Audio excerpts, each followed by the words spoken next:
Okay guys, it's March the 19th, 2024 at 3:41 p.m.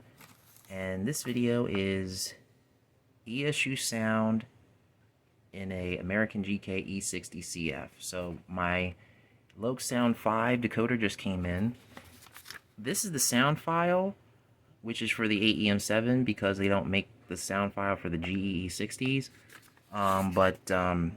Mountain Subdivision Hobbies in Ontario, New York was kind enough to put the old cast P5A horn on here for me, which is cool.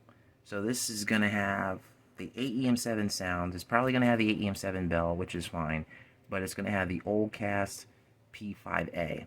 Now the E60CF that I'm choosing for this is Conrail 4544, which is one of the two that I repowered with an Genesis motor. Now, this decoder should fit in there because I've already done the modifications with, well, the motor.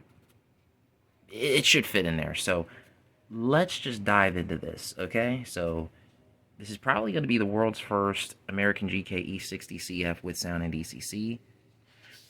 If I'm wrong, then it's because I haven't seen any other videos or had anyone else, comment about it. So as far as I know, this will be the first one on YouTube that's filmed with sound and DCC.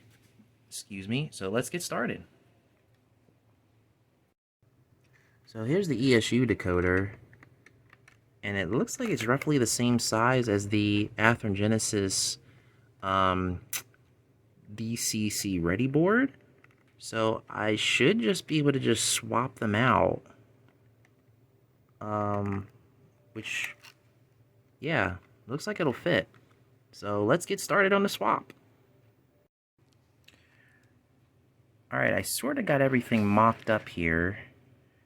I'm going to start soldering these connections right now, and then we'll go from there. But everything does work. I already tested it out without the speaker, so everything does work, which is great.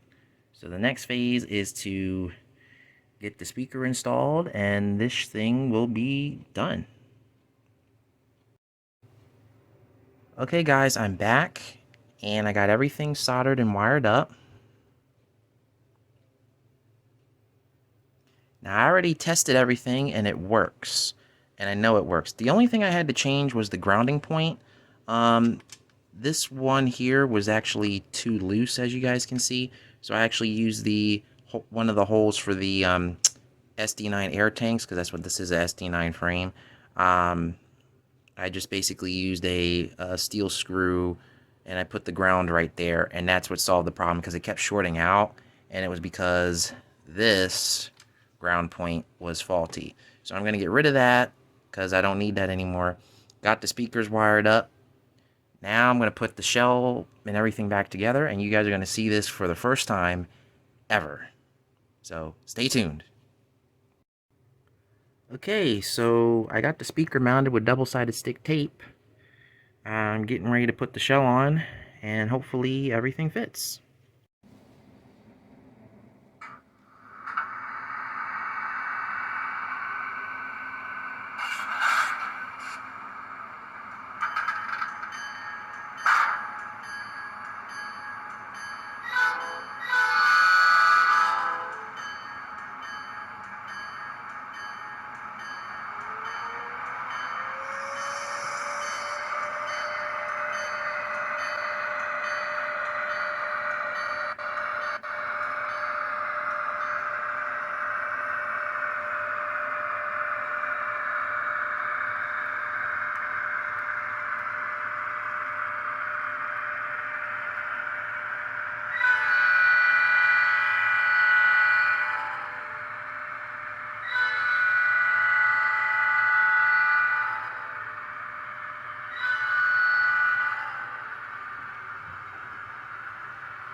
Yeah, Mom.